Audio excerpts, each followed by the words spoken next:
All right, we're here. What's up, guys? What's up? Um, Canes, good afternoon. Canes, first guy in. Canes, how are the practices going down there, man? I know you went to the practice. You had to have gone to the practice yesterday, right? Or actually, probably no practice yesterday. I don't know. Because I don't know which day they're putting their off day on. So they could be doing no off day, or they could be doing one. I don't know. All right. Let's see here. Get everything ready to go. But Canes, did they have a practice yesterday?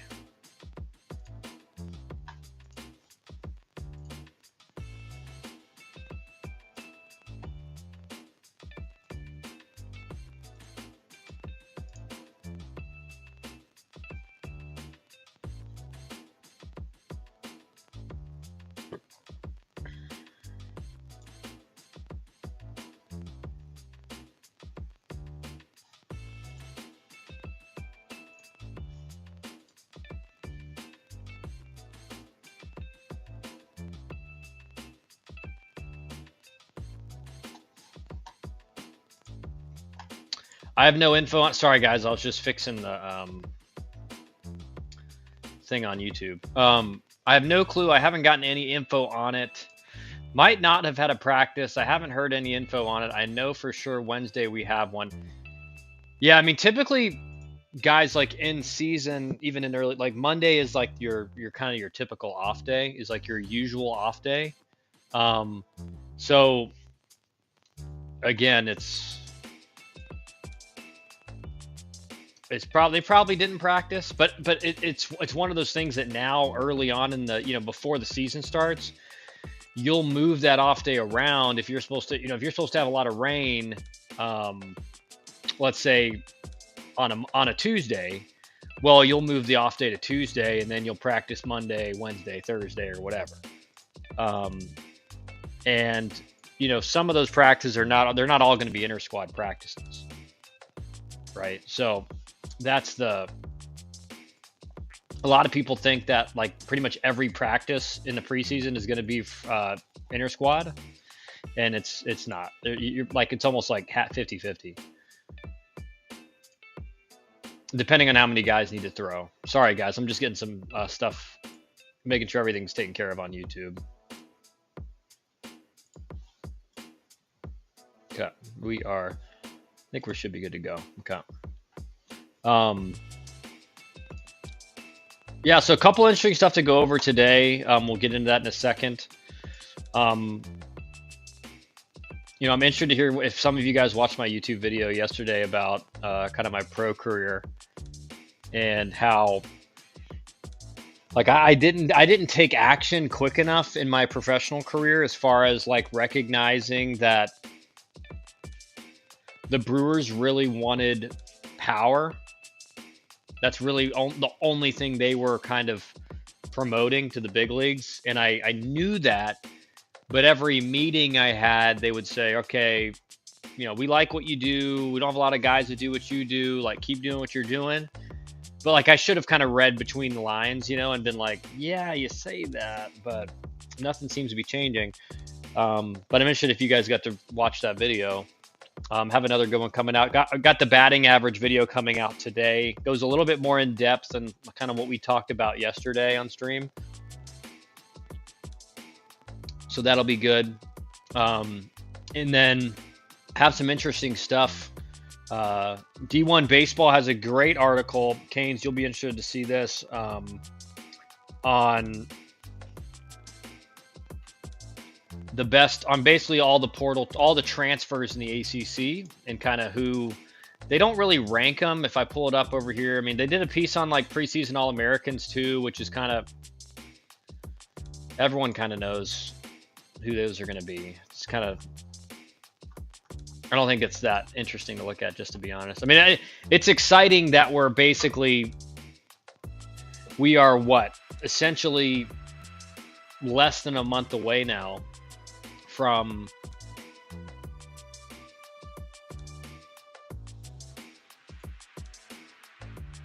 the season starting. Sorry, Yeah, now that D1 baseball has kind of like the ACC extra, SEC extra, it's going to be interesting.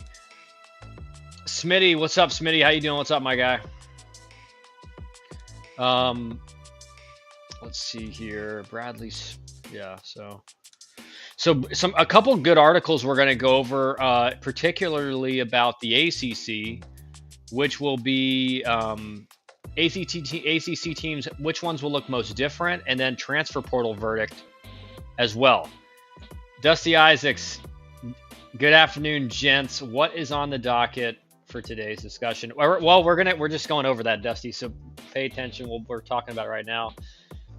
Eric Lee, college baseball can't come back soon enough. 100%, man. I mean, it's going to be fun. You know, at the beginning of the year, you whatever team you're rooting for, you think we got a chance. We got a chance, and then sometimes it changes. Sometimes the mood changes fast. Hopefully you're in it till the end of the year. You're playing meaningful. The worst is when it becomes when your team is out of it, and you know. Luckily, you know, the team I played for, you know, obviously I'm a fan of. I coached at, but Georgia Tech, we're typically, you know, every game is meaningful. I mean, you're in it till the end.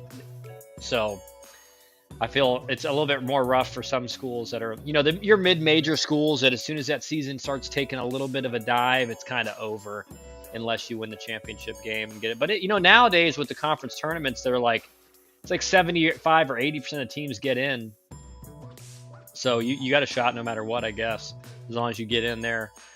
So, Dusty, we're going to talk about which couple good articles on D1 Baseball today, which ACC teams will look the most different in 2025, and transfer portal verdict, how every ACC team fared this offseason. And I think we should be able to pick apart which schools got good NIL money and which schools don't, right? You can tell by the guys they bring in, generally speaking, you know, which schools have some NIL money and which don't, because if you're bringing in a lot of guys and they're kind of, again, if you're in the ACC and you're not bringing in either big time other Power 4 players, not everybody, but some of them, or like the players of the year in the lower conferences or those all conference players down there, if you're bringing in guys that are kind of like still need to prove something, generally, that's a sign that there ain't much NIL going on there.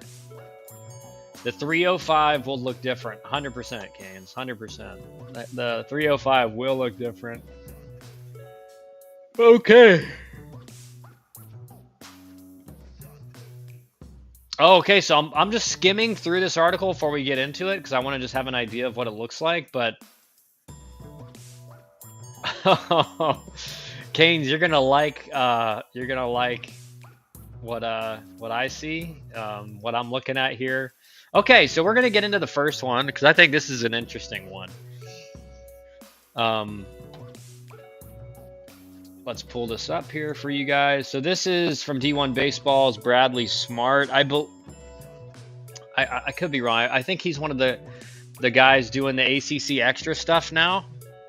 Correct me if I'm wrong.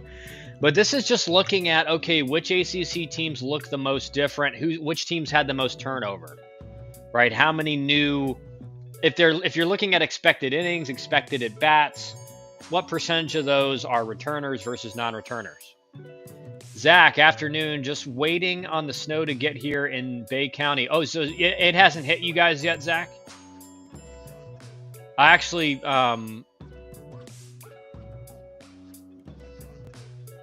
El Jefe, Daniel Cuvée. Yeah, that's right. He'll be there. Don't worry.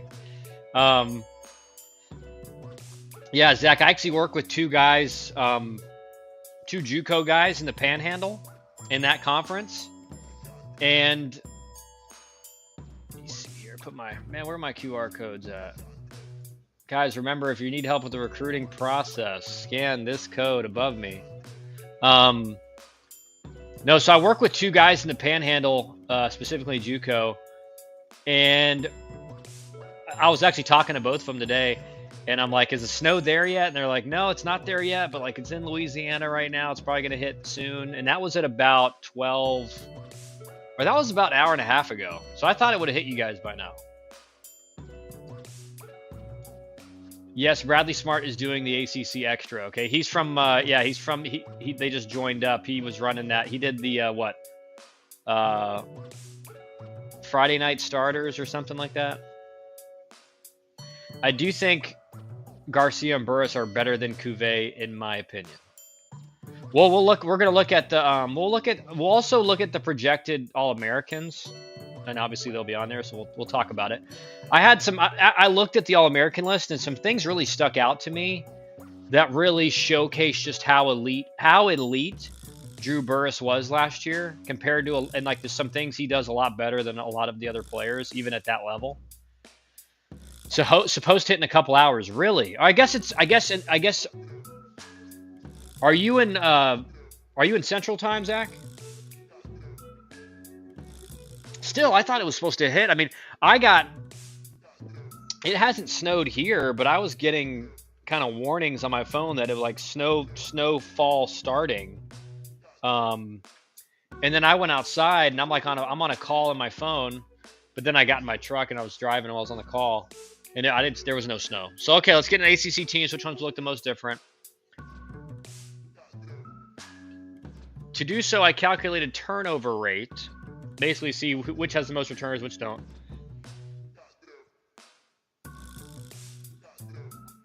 Yes, you're in Central Time. Okay. Do you agree with the projected All-American list? I mean, generally speaking, right? Because Eric, they're just going off of last year's stats, and maybe because I agree with. I just skimmed through the list, so like most of the guys I saw, I was like, yeah, that makes sense. Around 2 Central. Okay.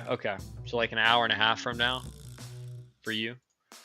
Okay, so turnover rate, a simple back of the napkin formula that subtracts the average of the percentage of returning innings pitched and percentage of returning at bats from 100%. For example, if a team returns 70% of innings pitched and 80% of at bats, they've lost approximately 25% of their core contributors. 30% plus 20% divided by 2. Okay. All right, so we get it, right? All right, what's the... As you can tell, I weigh innings and plate appearances equally to attempt to balance... Something just popped up, sorry. Pitching and hitting. In addition, I've created adjusted turnover rate, which uses a fantasy baseball-esque formula to assign pitching and hitting values to returnees and compares them with the prior season's total production. You'll notice that Wake Forest has a higher adjusted turnover rate because of the significance of losing 6 players to the MLB draft. What this means right here, guys, is I just made up something, and it doesn't mean anything, right? He's like basically saying I came up with my own thing to assign value to returners based on last year's performance, which, as we know, most guys, you're never going to be exactly the same. So just take it with a grain of salt. But I think it's interesting. I like the turnover rate. Adjusted turnover rate, I could care less. But okay. So let's look at turnover rate in the ACC. Stanford at a minuscule 12%. So it's crazy because if you remember, guys, from looking at the top 25, Stanford not listed in the preseason top 25. Now they are listed in D1 Baseball's next 10 and Perfect Games next 15. So top 40 and top 35 respectively. Stanford made it into both of those. But 12%, as you can see with the rest of these numbers, I mean, this is very, very, very low. Percentage of plate appearances, percentage of innings pitched. I'm trying to remember what these... Oh, percentage of offense, percentage of pitching staff. Okay. So anyway, 12%. So they're bringing back everybody. It's crazy that they're, not ranked higher, you would think, right? But a lot of that means they didn't really they're not bringing in very many impact portal guys. So Virginia next at 42, Boston College at 45, Duke at 49. Now look at this, guys. So 4 teams are returning the majority, and again, like let's not even. I mean, pretty much all these are out 50%. So almost every team in the ACC is not returning 50% of their contributors. Now that's portal, that's MLB draft. Again, in the MLB draft, it's not even that big of a factor. It's only 20 rounds now. It used to be 40, and if you were a good college player, you got drafted. So guys are losing stuff to the portal, everything. So this is crazy turnover, and definitely was not. I mean, you had turnover like this maybe once every couple years when I was playing. You had a really, really good team and a bunch of guys got drafted. But generally speaking, I mean, this is a massive, massive turnover rate. Because think about this. This means that 50% of your team, it's not like you had a really good offense, you lost those, but you're bringing back your pitching. I mean, it's 50% of your returners. Miami, without a doubt, has the most turnover. Yeah, sneak peek. Yeah, they definitely do. Michael Nottman, what's up, Michael? Starting to accumulate here in Columbus. Been a minute for us. Yeah, it's crazy. It seems like the snow is all south because where I'm at, just north of Atlanta, we were kind of right on the edge of where we could be getting snow. I saw it was like I'm going to get 1.5 inches to 3, but I haven't seen any snow come down yet. 7 are very close to 50%. That is about 35 to 38% of the conference. Yeah. Almost 45% actually. Yeah. I mean, I was about to say it's a little bit higher than that. But you're right, Canes. It's like these guys, like all of them are losing half their team. Since just last year, right? This is crazy. And anyway, so let's keep going. Duke at 49, Notre Dame 51, Virginia Tech 52, NC State 53, Clemson 53, North Carolina 55. Now, what's the strength for Carolina? Let's see. Even though their pitching staff, they lost a little bit over a majority of their pitching staff, they still have some of the best young starters in college baseball. All right, so Florida State at 56, Pittsburgh 57, Wake Forest 63, Louisville 65, Cal 65, Georgia Tech 65.5, and Miami 80.6. 80.6. Adjusted 75. Actually, Georgia Tech is adjusted to 67. Charles Barkley's favorite place in the world, Galveston, Texas, got snow today. Yep, that's right. Compared to what Miami is, which is probably 94%. Miami at 80.6. But remember, the adjusted value is essentially like if you lost more meaningful pieces. So with Wake Forest, their turnover rate was 63%, but adjusted at 70 because they lost like 3 top 10 picks to go along with 3 other guys that were drafted. Georgia Tech, if you look at their adjusted turnover rate, not only did they have a big turnover rate, but they also lost some serious draft guys, right? So a lot of these, like their turnover rate was even worse. Miami's not so much, right? They didn't really lose any big meaningful guys, according to Canes. I don't get this because I know Miami lost actually a few really good players in the portal. So I don't know how, but I guess if that's a few guys and then you lost a lot of other guys and they weren't, I don't know. Again, this number is kind of a shot in the dark number, so don't pay too much attention to it. Blue Ridge Titans baseball. What's up, Blue Ridge? Wonder how, if injuries are factored.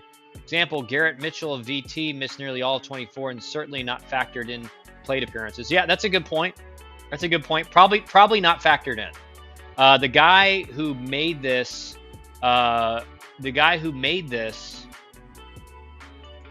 basically this adjusted turnover rate is kind of like he kind of put it together real quick. Like, you know what I mean? It's not like this established thing. Dusty, not adding up. What is not adding up, Dusty? What part's not adding up? That's what I want to know. Only returning players that starters are Dorian, Cuvée, pitching Walters and Robert. Yeah, but Cuvet's like, that's a massive return, right?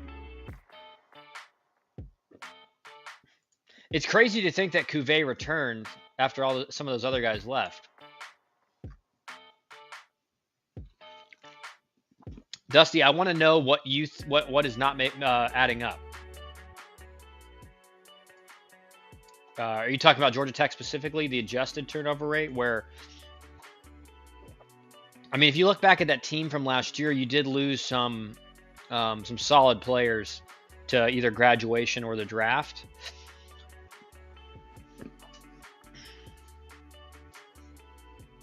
All right, let's see. Most roster turnover. All 4 of those are key returners. Yeah. All right, so let's see here. If you calculate turnover rate over the last 6 years, 2019 to present, Miami's mark would rank 6th highest. Year 2 of the J.D. Arteaga era draws comparisons to previous program overhauls, typically marked by a departing coach. Daniel Cuvée, a freshman All-American and All-ACC second-team selection, is a huge returnee to... How is he second-team All-ACC?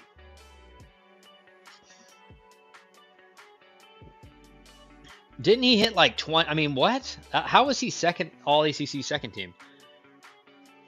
Well, Dorian Gonzalez Jr. is another everyday player back. Both hit 300-plus with double-digit doubles. On the mound, however, is just one of the top 10 by innings pitched. Nick Robert returns. Arteaga has reloaded admirably in the transfer portal, but it'll be interesting to see how the newcomers gel in Miami. You could look to Wes Johnson in Georgia last season as an example of what could happen if it all comes together.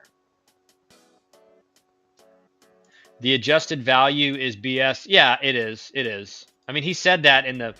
I mean, basically just said he threw together... He tried to include of the guys who were returning versus who had left, how they performed and kind of make it adjustable, but it didn't. Michael, those turnover rates are insane. Am I crazy for hoping my son goes to maybe 2 schools? I mean, yeah. I mean, listen, you don't want to be the guy hopping around. I mean, I get it if guys are getting paid, like serious money. I can't fault guys for taking advantage of the system. I'm not a fan of it. I don't like it. I think there needs to be some pullback on the way it's going right now, because basically we're on a nonstop collision course to make it to where basically it's a professional sport, without a doubt. Cuvée was the first one to get re-signed. He wasn't going anywhere. His dad teaches at the school, so he is a freebie, which a lot of people do not know. Oh, okay. That makes sense. That makes sense, because if you're going to a really good, expensive school, you better be getting a big scholarship or not. So that's interesting.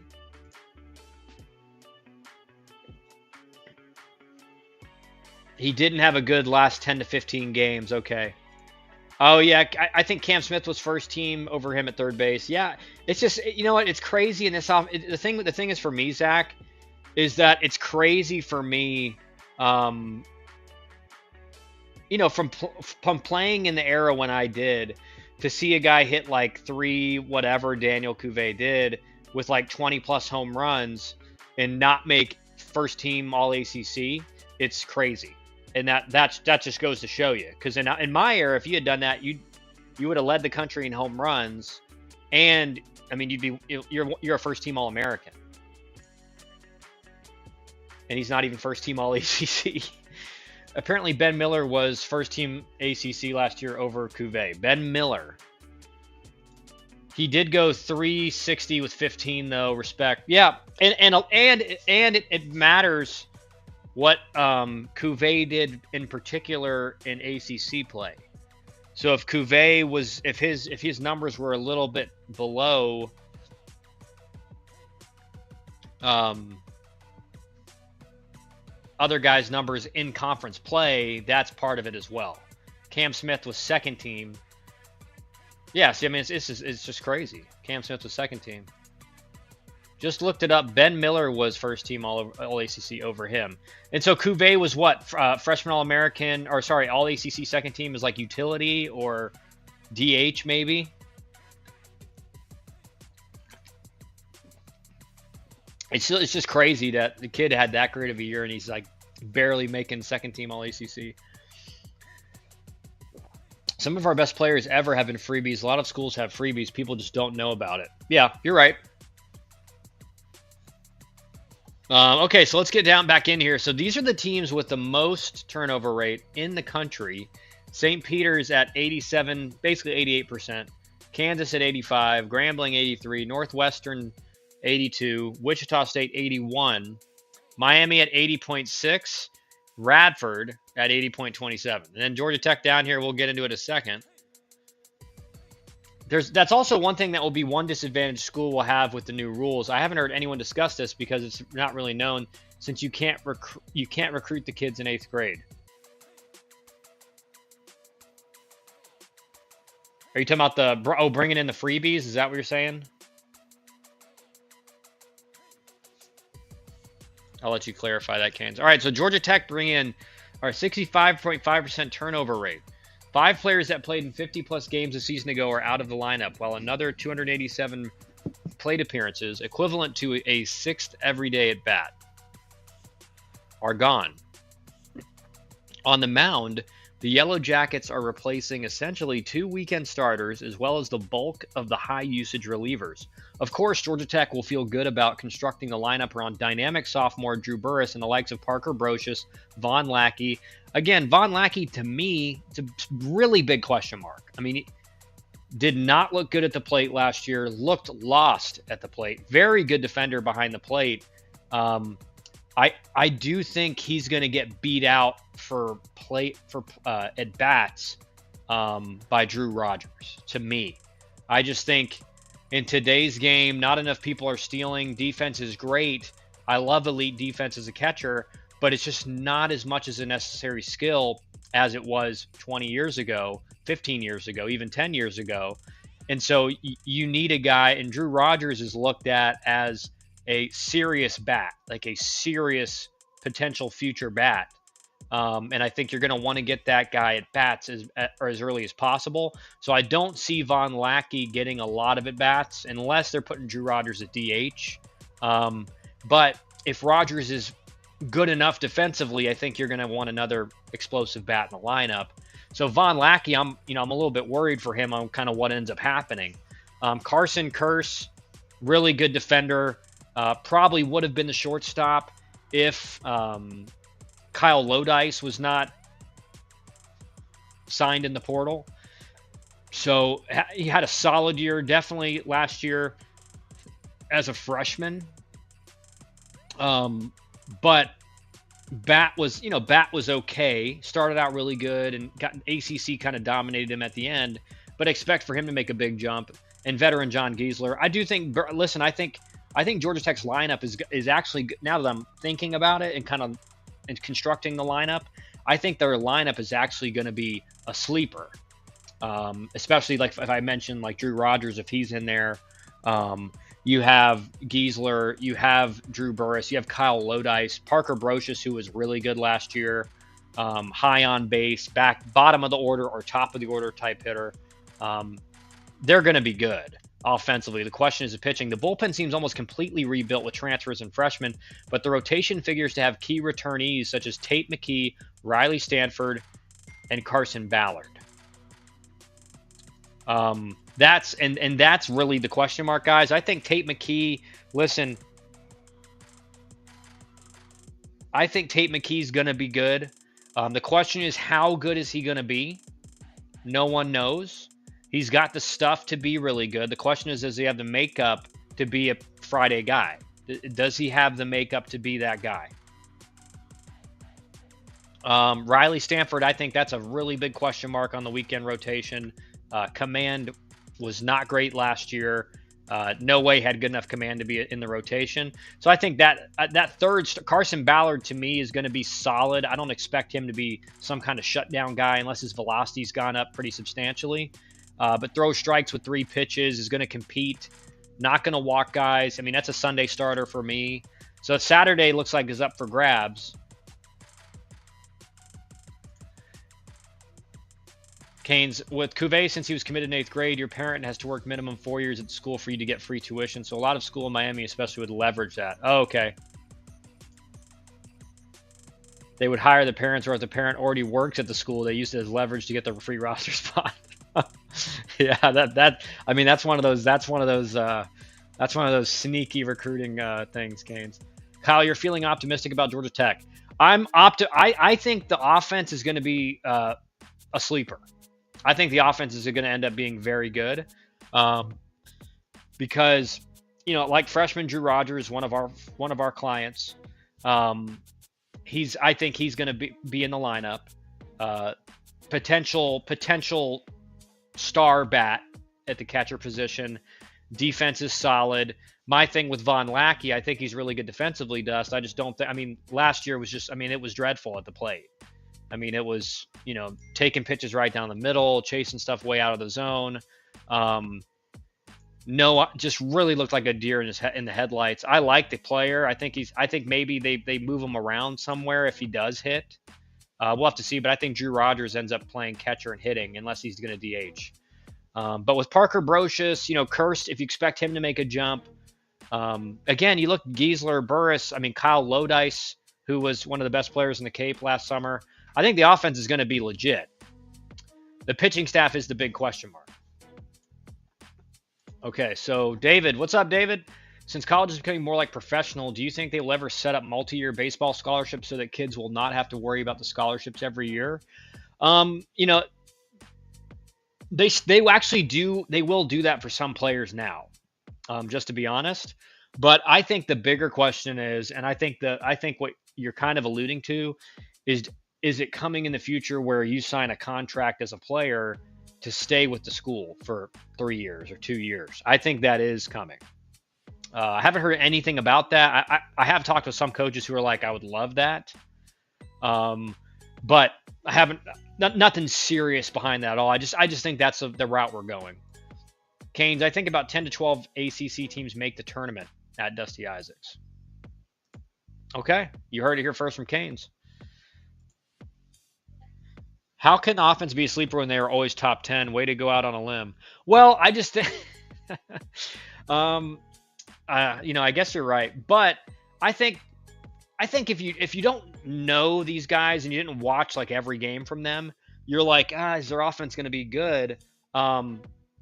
Based on, even if you look at last year's numbers, but I think like me and generally kind of the calling card of James Ramsey, at least offensively, is that pretty much every hitter that is in his system gets better that next year. So if Parker Brocious hit 310 with a high average, he may hit 330 this year. If Carson Kirst hit 285 or whatever it was last year, he may hit 310 this year. Drew Burris, it's like hard to imagine he can do any better than he did last year, but that's the thought. Maybe he'll be better. The pitching is the real question mark. Like I said, Dust, I think Tate McKee. Again, the question for Georgia Tech is Tate McKee going to turn into a true Friday guy? He has the stuff to be that, but does he have the mentality? Because, the stuff is almost not even 50% of the equation. The majority of the equation is, does he have the mentality to basically walk out on the field and like, this is my game. I'm about to shove it. And most kids do not, especially nowadays, most kids do not have that mentality. They're up there pitching scared, worried about making mistakes instead of controlling their mentality and their attitude, etc.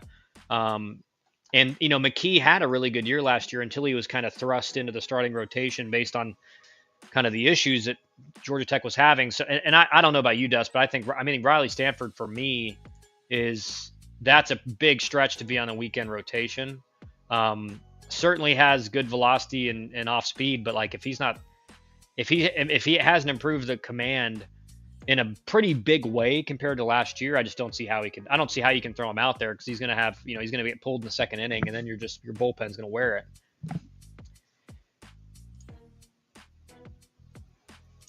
Canes would be great for the conference. It would be great for the conference, and I think with Stanford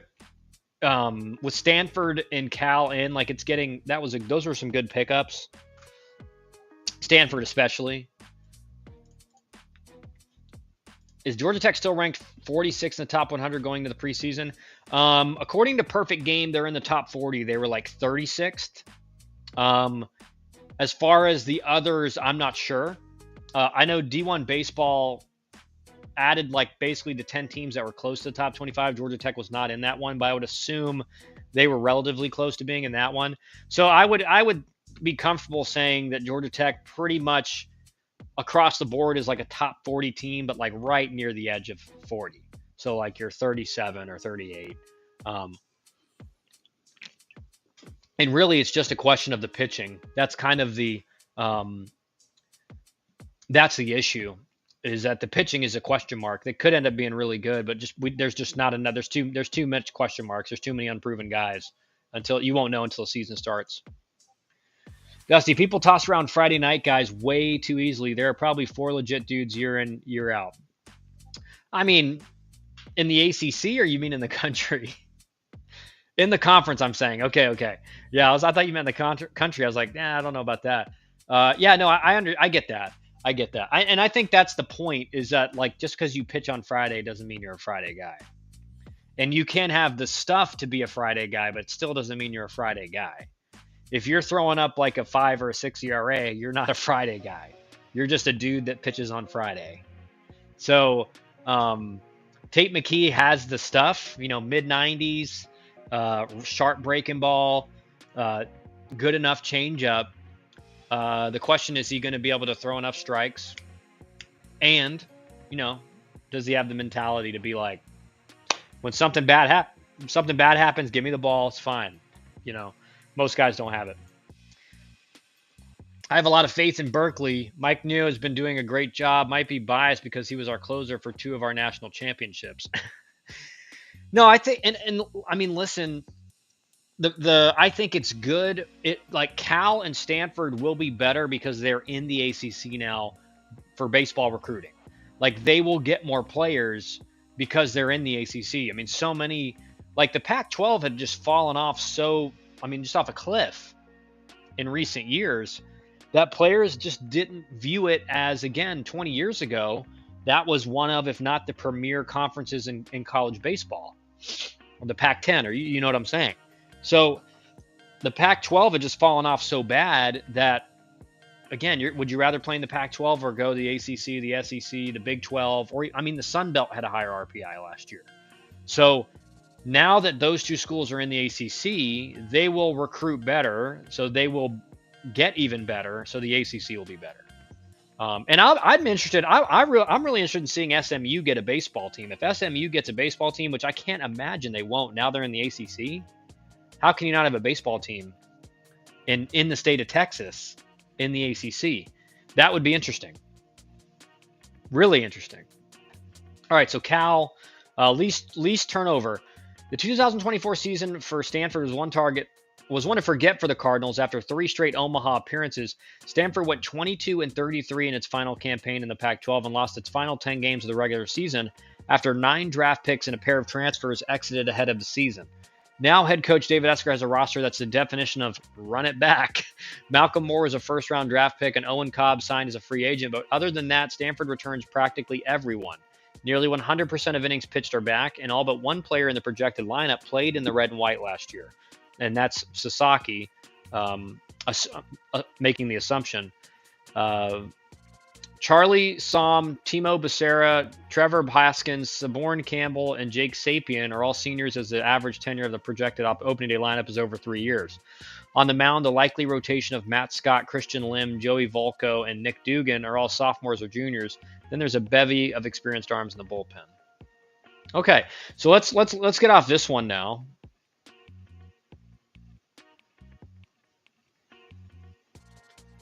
All right. Man, Brad, hey, dude, he's posting everything. There's new ones up every day, every time.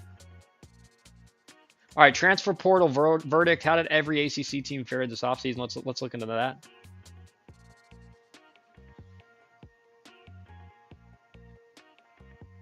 All right, let's go to some of these. All right, so key ends for Clemson. Like Boston College, the Tigers largely avoided losing key pieces. Nolan Naraki and Billy Barlow 48 innings pitched, 4.28 ERA, decamped to the SEC. But head coach Eric Bakich was busy on the other side of things. He grabbed 4 likely starters in Luke Gaffney,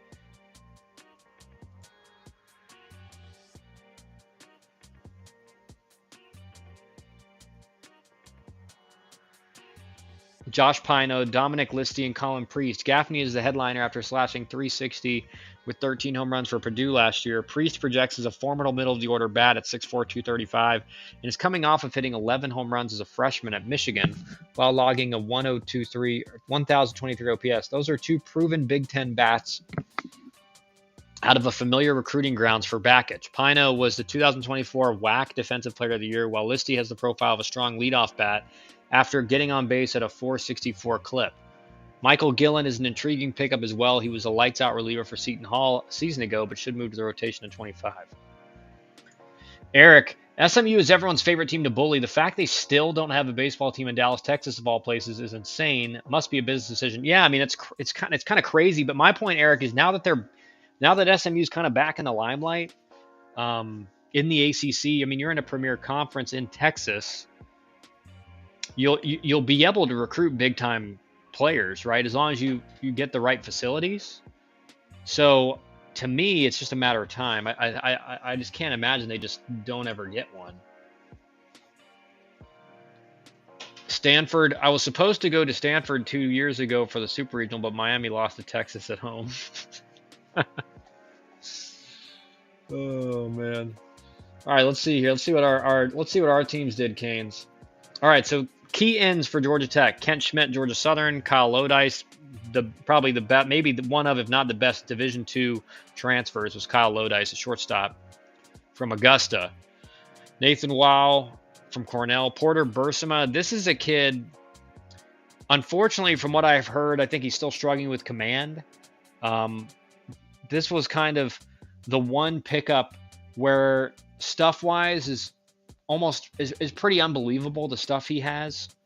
Mid to upper 90s, like 3,200 spin rate breaking ball. And when he throws strikes, it's just like he dominates college hitters. Like they have no chance. When he pitched against Georgia Tech last year, he actually did have pretty decent command, and it was like nobody could touch him. But, had some serious command issues. So that's unfortunate. I mean, I don't think they're going to... If this guy figures it out, Georgia Tech all of a sudden is in business. That's how good he is. Brady Jones from Georgia State. Caden Campbell from Louisville. Right-hand pitcher Jalen Payton from Georgia Southern. Key outs: Terry Bussey to Mercer. Aiden Vinatieri to Alabama. Ryan Jaros to North Carolina State. Charles Parrish, how do you think Pitt will do this year? I'm an 85 grad. Hail to Pitt. Man, Charles, it's tough. I think Pitt, again, they have to play differently.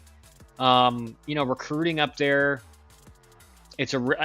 Pitt's up there again. It's like, it's one of those high academic ACC schools. So the difference between like Boston College and Pitt, and then your Dukes and your Georgia Techs and etc., that are all kind of in the Southeast, is that it's warm weather. So you're getting high academic, high level baseball, and warm weather. Pitt and Boston College don't have warm weather. So it's just more difficult to recruit up there. So for me, Pitt, I think, has to be a scrappy team.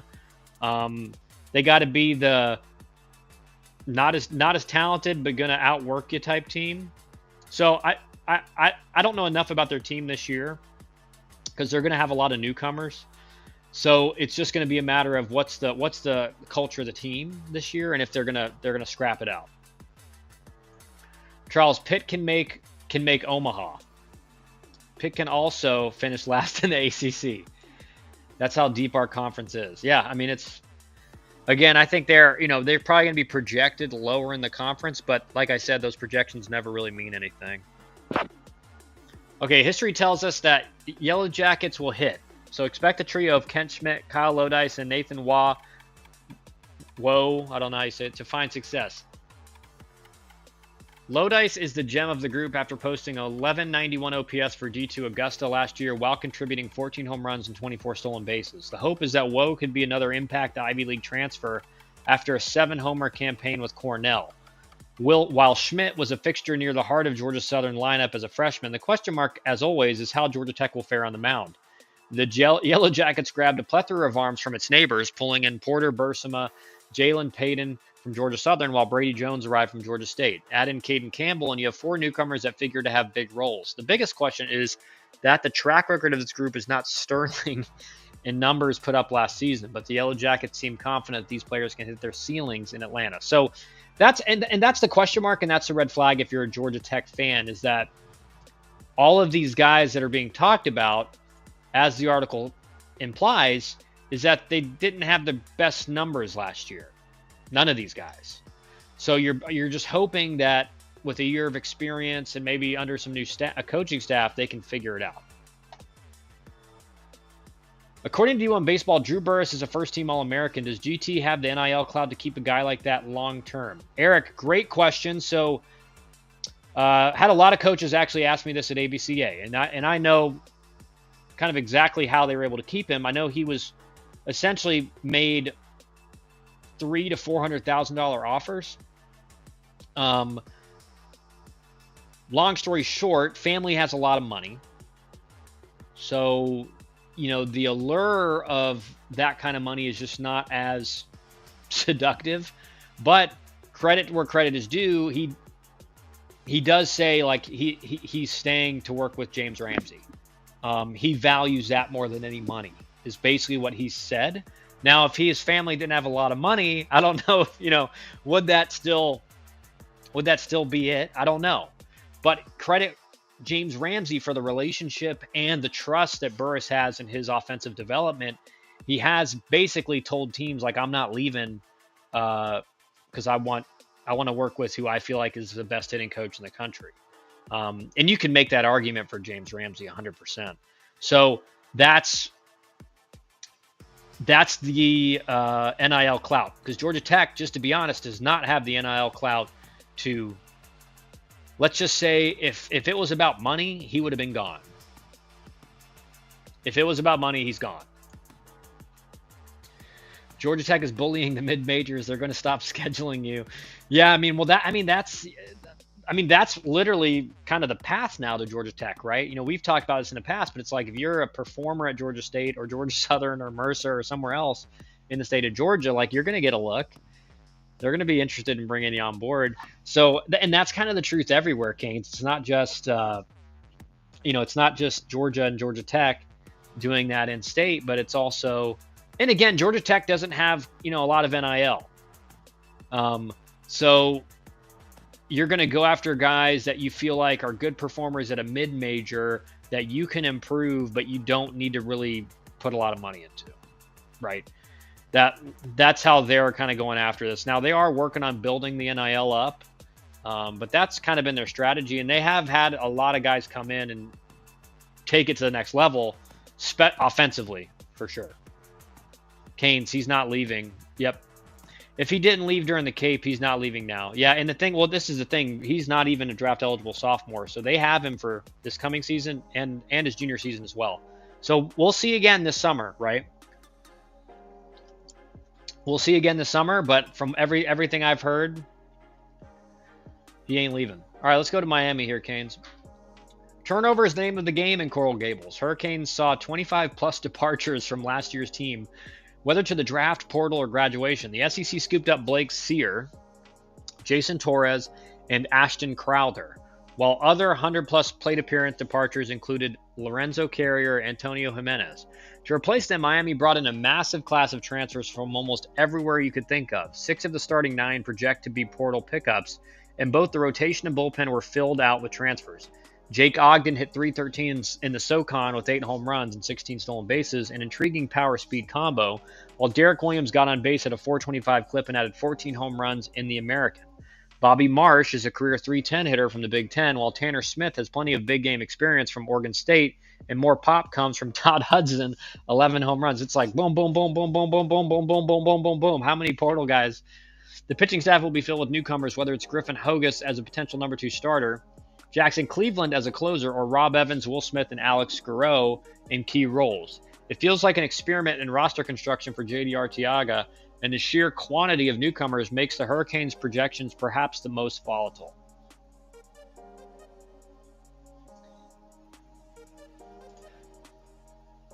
Charles Parrish, if Big Zoe can come on, Pitt can make Omaha. He is a freak. Looks like Stanton.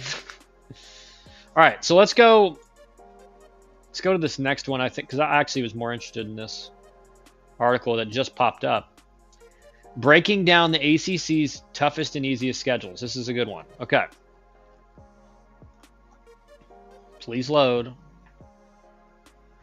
Now, the Atlantic Coast Conference now reaches the Pacific Coast, with the addition of California and Stanford increasing the size of the league to 16 programs ahead of the season. Each team will play a 30-game conference slate facing 10 of 15 possible ACC opponents. See, this is the thing I don't like, because what's going to happen, guys, and just from reading this, you guys can infer what's going to happen. I have no clue how Crowther landed at USC. He cost us at least 3 to 4 midweek games. No joke. I bet Miami has the toughest. Well, this is my issue with this, and Dusty can attest to this as well. Like, if you're only facing 10 of 15 teams, so 2/3, what if like 5 of the top best teams are not in your schedule, and you end up getting like a top seed in NCAA tournament, ACC tournament, and you're really not that good? That's the problem with these. Again, I think what you're going to see happen is, to make sure to really guarantee parity, the 30-game schedule is going to have to increase. It's going to have to go to like 36. So you're playing 12 of 15, because right now, if you're playing 2/3 of, you're playing 2/3 of the total ACC opponents.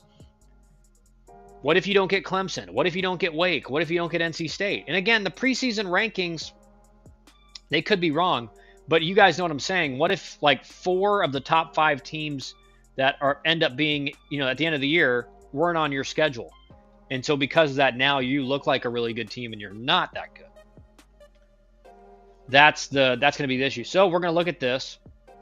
The new 3-year scheduling model adopted by the conference means that each program will play every team in the conference home and away over a 3-year period. That means that each team will miss 5 conference opponents in the regular season each spring, making for some interesting schedules. Of course, easiest is a relative term. The conference shapes up to be incredibly deep from top to bottom.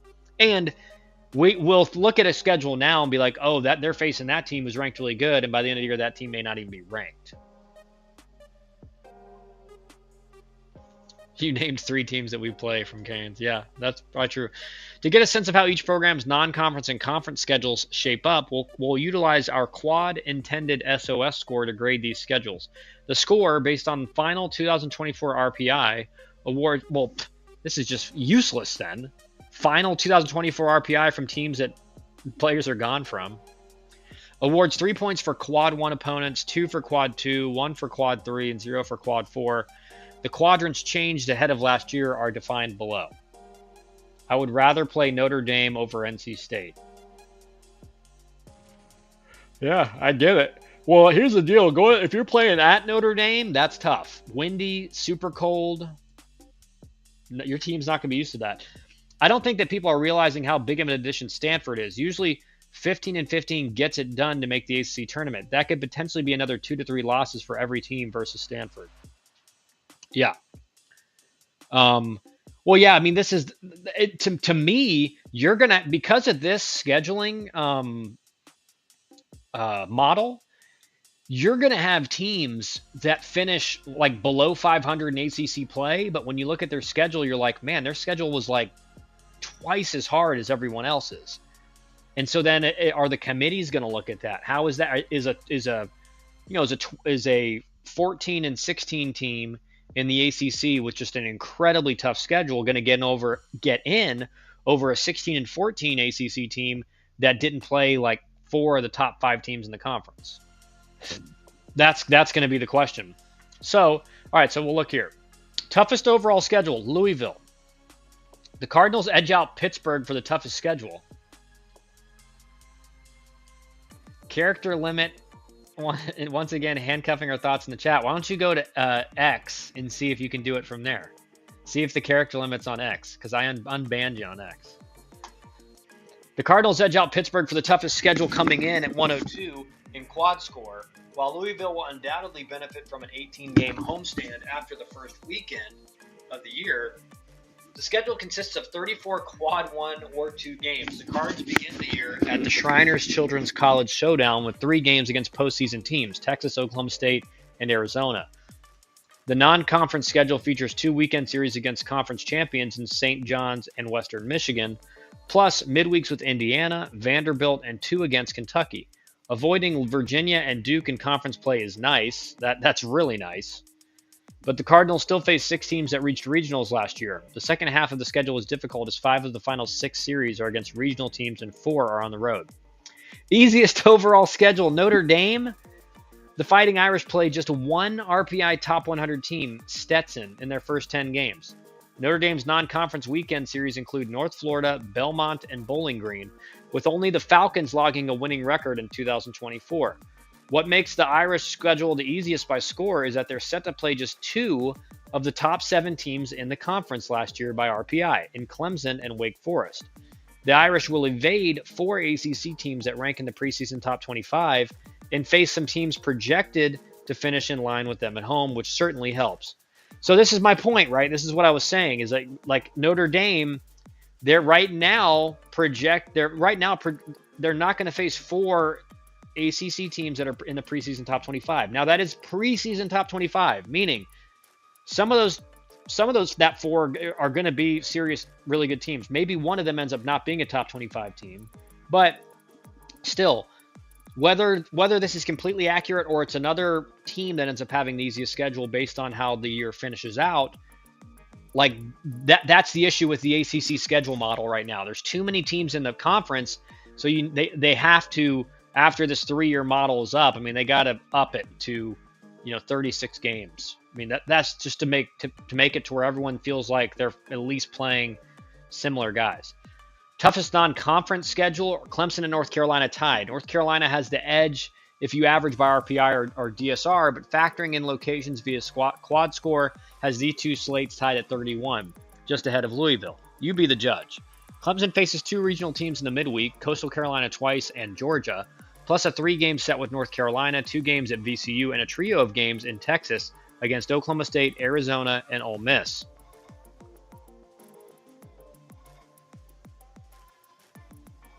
That's going to be an awesome series. That's 9 top 50 RPI teams from a season ago. North Carolina, meanwhile, has 3-game sets with Texas Tech, East Carolina.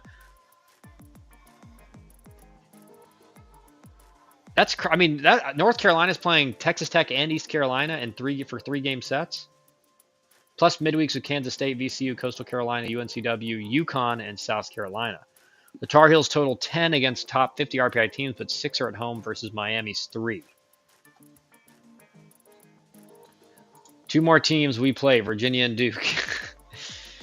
Easiest non-conference schedule, Cal. Toughest ACC schedule, here we go. Virginia Tech's average ACC opponent won nearly 38 games and posted an RPI of 34. It's a gauntlet as the Hokies will play 6 of the 7 preseason top 25 teams in the conference. The only preseason ranked team they miss is number 15 Clemson. Virginia Tech will make road trips to Duke, NC State, Wake Forest, as well as Pittsburgh and Notre Dame. The Hokies will host number 2 Virginia, number 6 North Carolina, number 9 Florida State. So they have a tough ACC schedule, but they're hosting the 3 highest projected teams right now, right? So that is, if you're going to have to play them, you might as well play them at home. So that's a good thing, as well as Georgia Tech, a regional team last year, and Louisville. Easiest ACC schedule, Wake Forest. While there's no such thing as an easy conference schedule, Wake Forest conference slate does break favorably. The Demon Deacons avoid 4 of the preseason top 25 teams in conference. Wake Forest does play at number 6 North Carolina and number 9 Florida State in consecutive weekends, no small task. But the home schedule is Notre Dame, Miami, Virginia Tech, Boston College, and Pittsburgh. If you look at last year's record, those were the bottom 5 teams in the conference. So, Wake Forest could go undefeated at home is basically what they're saying. I mean, and again, they won't. mean, maybe they will, but they're facing their easiest competition at home, so they should have a really good home record, and they're gonna have to go on the road and beat some good teams. Toughest road schedule: Pitt. Panthers only play 27 road games, second only to Boston College, or play 27 road games. The perils of baseball in the Northeast region: over half of those are Quad 1 games, including a series at East Tennessee State and ACC matchups with Georgia Tech, Virginia, Duke, and Wake Forest. UNC Greensboro is another difficult draw, while Penn State and West Virginia are two challenging road midweeks.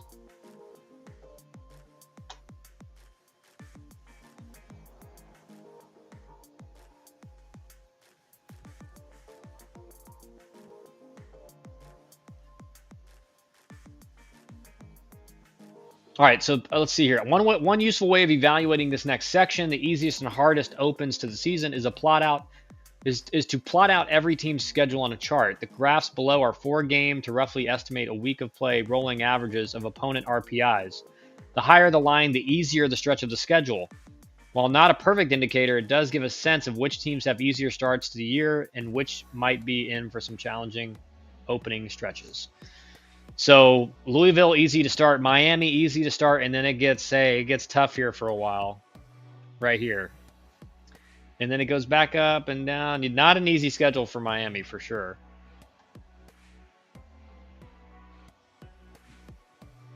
It said highest, right? It says the higher the line, the easier the stretch. Okay.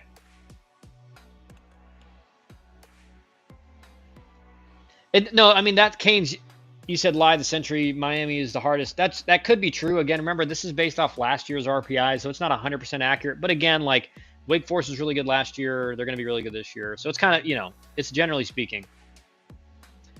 Kyle, who authored this article? Okay, this is the new guy at D1 Baseball, Bradley Smart. From the Friday Night Starters thing. I think if you've seen that guy. All right, so let's see here. Stanford, really easy, and then Stanford got a tough year. All right, let's see Georgia Tech, super easy to start. I mean, Georgia Tech's got it. I mean, it's kind of up and down, right? Not too bad. North Carolina's really tough to start, and then it doesn't get.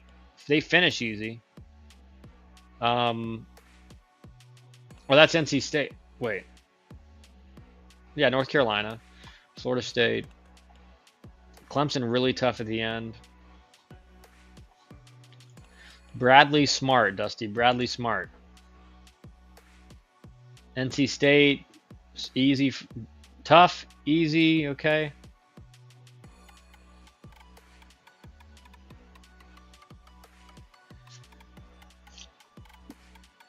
Wake Forest.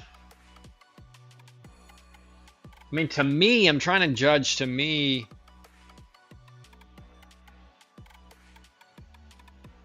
I mean, this looks like a rough stretch for Boston College right here. I mean, I want to know, so who's playing? Toughest open to the season is North Carolina. That makes sense, right? Because look, I mean, right here, they're way down here to start. Easiest open of the season is Cal. Must-see non-conference series. Duke versus Cincy. North Carolina versus Texas Tech. Florida State versus Penn. Florida State versus Penn. Must-see. North Carolina versus East Carolina, 100%. Clemson versus South Carolina. Louisville versus St. John's. That'll be good. Miami at Florida. Stanford Xavier. Miami versus UConn. Early season tournament participants: Clemson, NC State, Virginia twice. 3 ACC teams are participating in the bevy of early season tournaments. Virginia plays in 2: the Puerto Rico Challenge and the Carback Round Rock Challenge. The head coach Brian O'Connor described them as regional-esque weekends that help the team in the long term. Michigan, Villanova, and Rice and Puerto Rico. That'll be fun. Before drawing Oregon State, Minnesota, and Oklahoma in Round Rock, Texas. Round Rock, baby. Round Rock Express. Always hit well down there in Round Rock. Hokies have an ACC gauntlet for sure. Yeah, I mean, it looks like Virginia Tech's got... I mean, the good thing for them, Blue Ridge, is they're facing the toughest competition at home. So, they're going to have that's going to give them a little bit of a boost, but certainly, if you're going to have to face, if your schedule's that tough, you might as well face the tougher competition at home and hope you can pull off the upsets.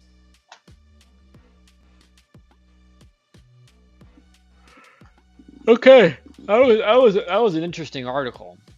I actually like that. Bradley Smart, yeah, he's dropped 3 articles today. He's doing all the work. Let's see if anything else has come up here. Okay, so we'll go in the preseason All Americans.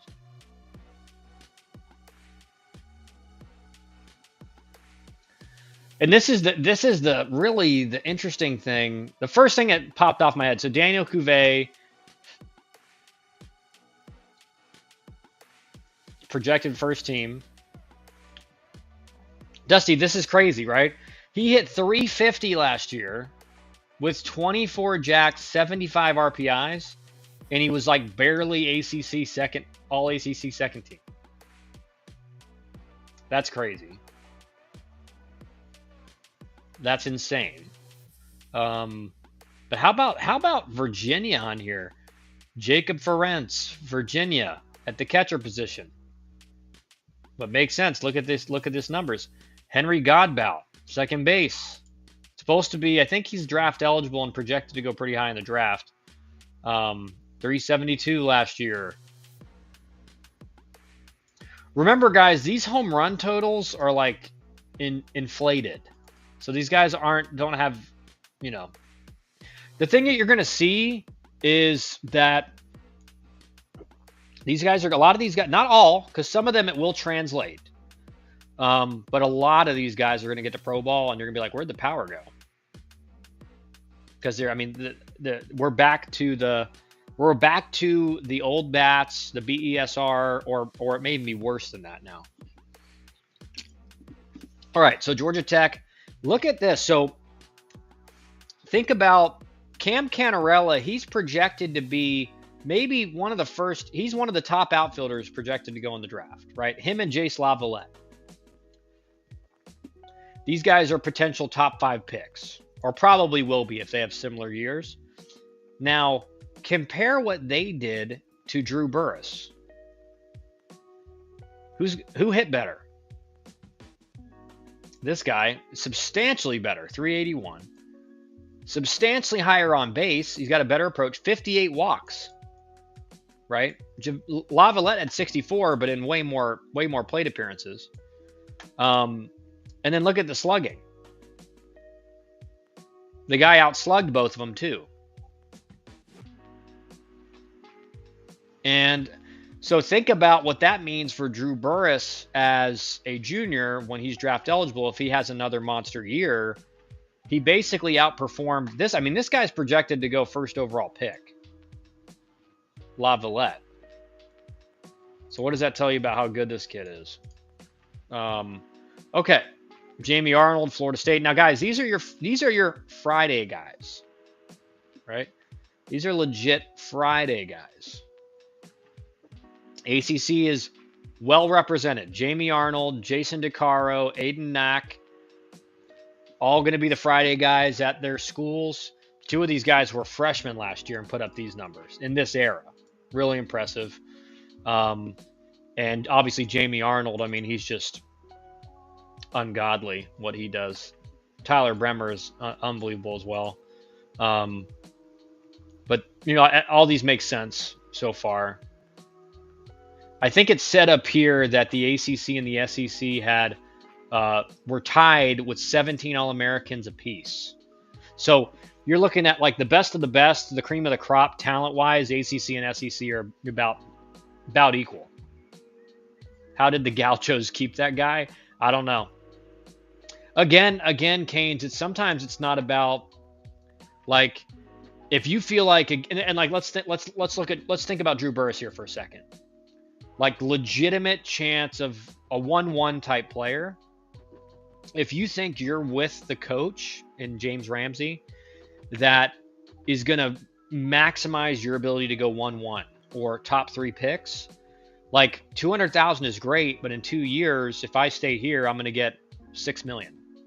right? Or 10 million, whatever the slot is for first overall pick or versus like the third overall pick. So like if he really thinks he's in the best spot, like you're not just going to leave to get a couple $100,000, as tempting as that could be, because he's like, I'm thinking about going first overall, and then like who's gonna I'm not gonna care about 250, 300,000 or whatever it is. So we'll just have to wait and see how that plays out for him. Gavin Grahovac, another Texas A&M. A lot of these guys, a lot of these A&M guys were the guys who went in the portal and basically said, if Michael Early isn't hired, then we're gone. We're going somewhere else. So that's Grahovac, that's Hensler, and Lavalette as well. That's Lavalette as well. Ryan Prager. Almost every one of these A&M guys you're seeing on these lists were in the portal after everything happened, after Schloss left for Texas, and basically we're like, we're not staying unless Michael Early gets hired. So talk about leverage. Yeah, but GT has an actual chance to win a natty. The Gauchos would need a lot to go right for them to win a natty. That's high praise from you, Canes. I mean, that's the goal every year, but Georgia Tech's pitching, especially the young arms and those transfer guys we talked about, are going to have to step up big time. They're going to have to step up big time. Buck B. Hola. What's up, Buck B? Welcome back, man. Been a while. Okay.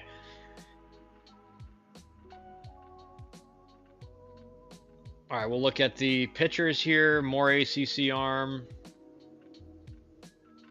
Some SEC guys. Been away at a tournament in the DR. What part of the DR? Santo Domingo. San Pedro de Macorís.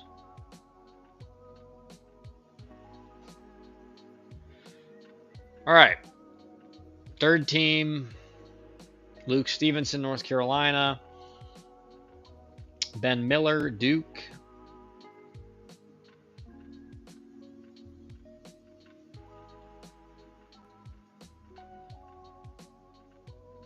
Yeah, so this was the guy, La Romana. Oh, okay, nice. Even better. On the east side. Well, San Pedro's west. La Romana's a little bit kind of, it's like what? It's like an hour and a half, 2 hours east of San Pedro. On the beach where all the resorts are in La Romana.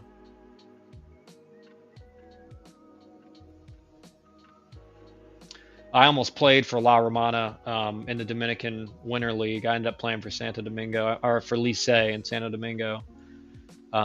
Looking back, I kind of wish I had played for La Romana, but the travel for a position player was like ridiculous.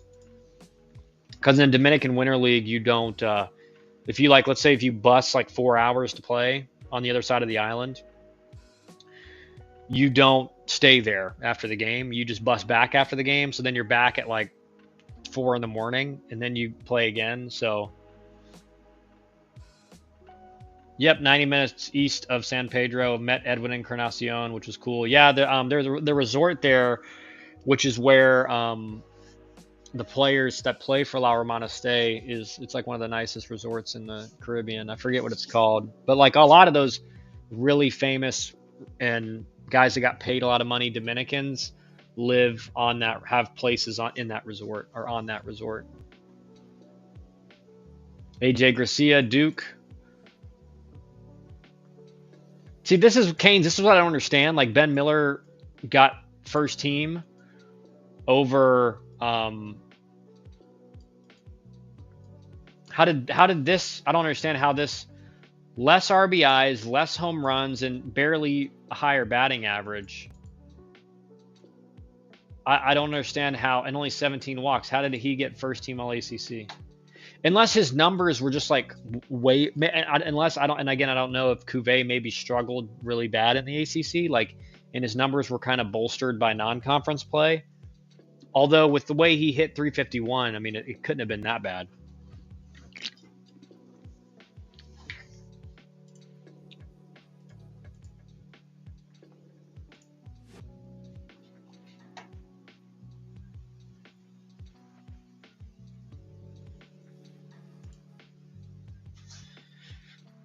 Canes, that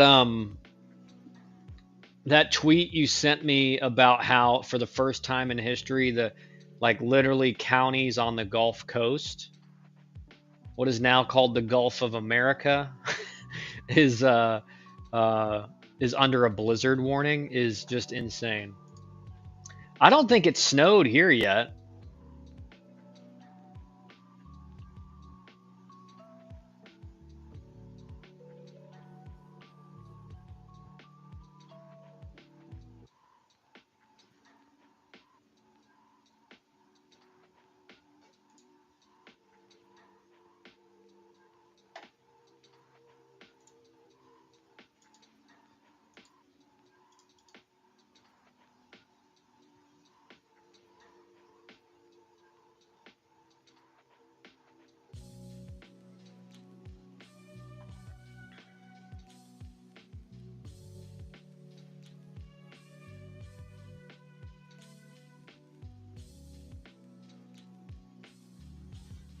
All right.